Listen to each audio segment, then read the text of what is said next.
To begin with our school project part 2, we'll start with the sternocleidomastoid, where the origin is at the clavicle and the sternum, and the insertion is going to be on the mastoid process of the temporal bone.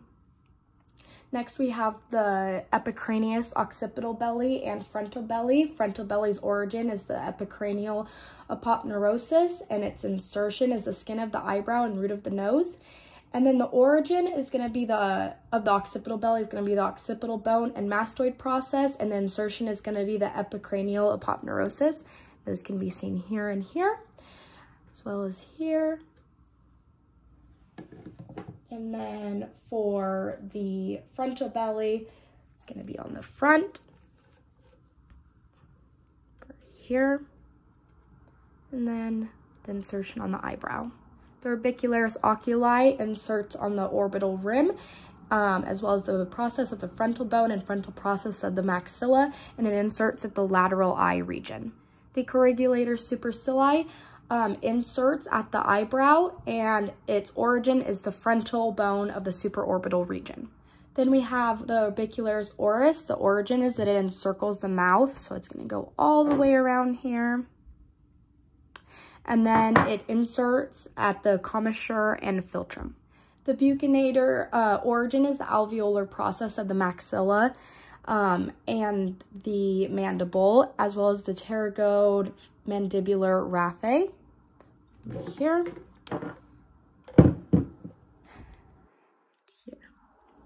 The rhizoris origin is the masseter, and then the insertion is going to be the commissure. The levator labii superioris origin is the infraorbital rim of the maxilla, and then the upper lip for the insertion. The levator labii superioris alique nasi origin is the frontal process of the maxilla, and then it is going to insert at the ala of the nose, as well as the upper lip.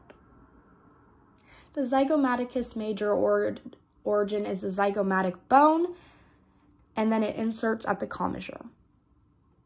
The zygomaticus minor inserts at the zygomatic bone as well, and also inserts at the zygomatic upper lip.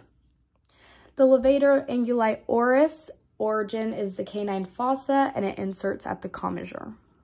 The depressor anguli oris origin is the lower border of the mandible, and it inserts at the commissure. The depressor labii inferioris origin is the lower border of the mandible, and it inserts at the lower lip. The mentalis origin is the mandible midline, and it inserts at the chin. The platysma origin cannot be seen because of the connective tissue covering the chest muscles. That's what the origin is. So we can only see the insertion on here, which is the lower border of the mandible and the muscle around the mouth. We then have our origin of the masseter, and that origin is going to be the zygomatic arch here, and it's going to insert in the mandible on the outer surface. The temporalis is going to have an origin at the temporal fossa, and then it is going to insert at the coronoid process of the mandible on the inner surface here.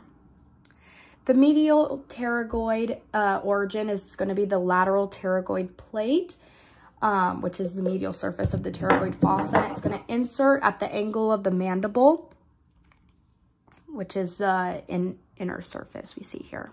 The lateral pterygoid origin is going to be the greater wing of the sphenoid and lateral pterygoid, or the lateral surface of it. And then the insertion is going to be the pterygoid fovea and the TMJ capsule. Be seen here, here. Then we have the diagastric, and the origin is going to be the intermediate tendon on the hyoid. I can get my paintbrush there to point it out. And then the insertion is going to be the intermediate tendon on the hyoid. And then for the posterior belly of the digastric, it's going to be here. For the origin, pardon me, that's the insertion. And then for the origin, it's going to be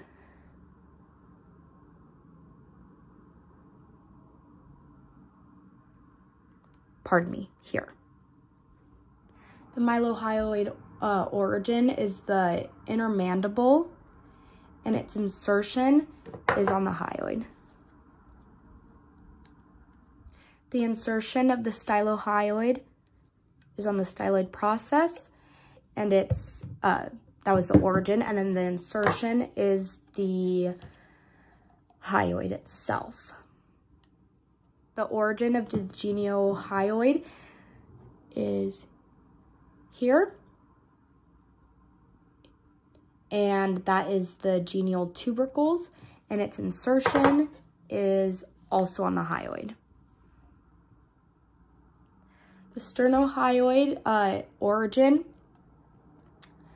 is the thyroid, or the sternum, and its insertion is the thyroid cartilage.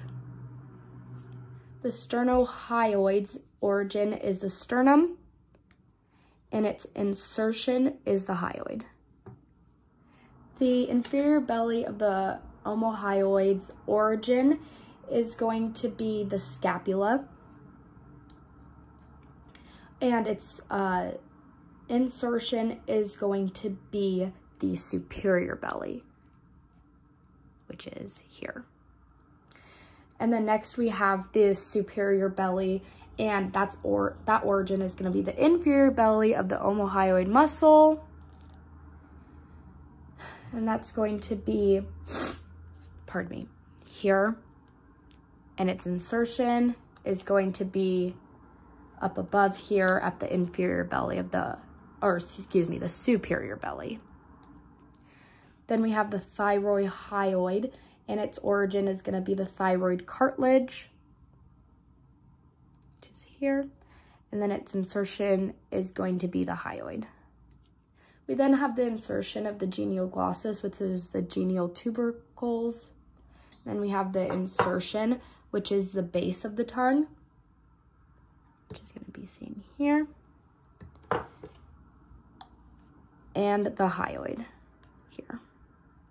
The styloglossus's insertion is going to be on the tongue, and the origin is going to be the styloid process.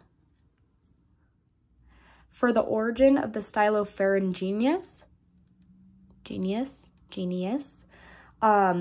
we have it on the styloid process, and you cannot see the origin on here because it's on the lateral and posterior pharyngeal walls. The origin of the superior pharyngeal constrictor is going to be on the hamulus, mandible, and pterygoid mandibular raphe.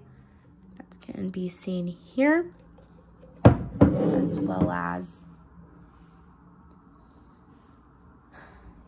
here. And its insertion is the median pharyngeal raphe. The median pharyngeal constrictor origin is on the hyoid bone, and also the styloid ligament, which we cannot see. And then for the insertion, it's on the median pharyngeal raphe, be seen here. For the origin of the inferior pharyngeal constrictor, it is the thyroid and cricoid cartilage. And then we have the insertion on the median pharyngeal raphe. We then have the origin of the platoglossus, which is the median palatine raphe, and then it inserts on the tongue. The platopharyngenius genius is going to have an origin on the soft palate, it can be seen here. And we cannot see the insertion on here as it's on the laryngopharynx and the thyroid cartilage.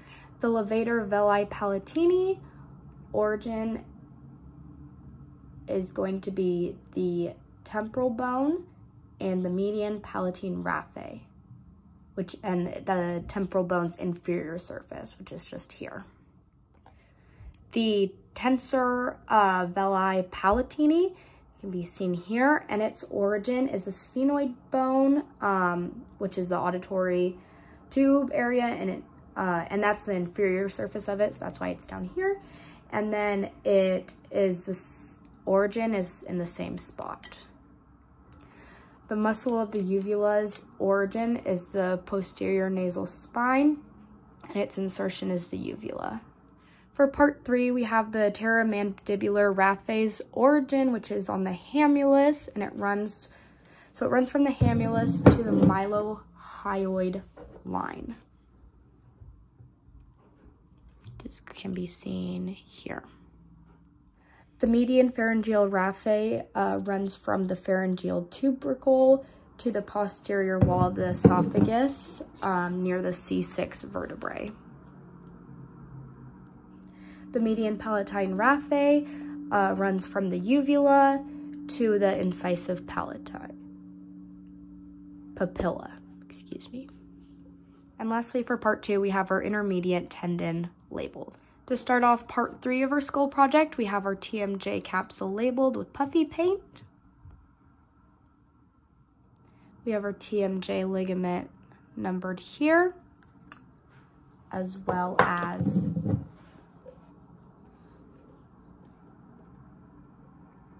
here.